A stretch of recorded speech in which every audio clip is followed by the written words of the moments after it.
welcome back to the channel. I haven't done a video in a while, so I'm just going to do a quick little challenge on PicoCTF. I'm going to do the challenge called Obedient Cat. I think it's the easiest one probably on here. It's in general skills. It's got the lowest point value, probably one of the easiest ones on here. So let's do this quickly and get one of the PicoCTF challenges up on the channel. Also, the reason there's been a break, I'm currently working my way through Bandit. So there's going to be a video series coming, working my way through Bandit. But in the meantime, I just wanted to get a video up just showing something on PicoCTF. So that is this, just doing an Obedient Cat. So I'm going to quick look at this.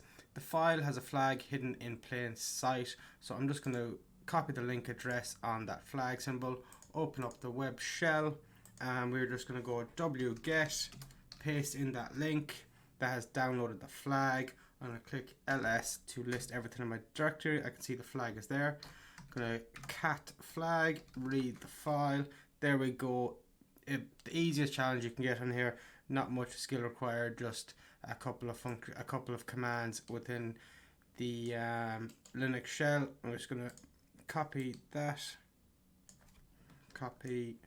and go back to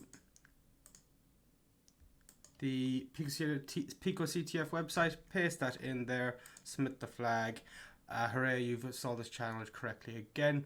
So that was it for this video. Just wanted to quickly get a video up while I'm working on Bandit and just showcase PicoCTF.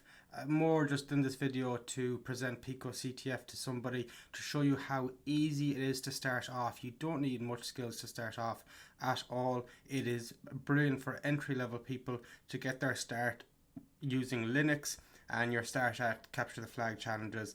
It is brilliant for people just getting involved in IT and tech. And that's it for this video. Thank you for watching. Bye bye.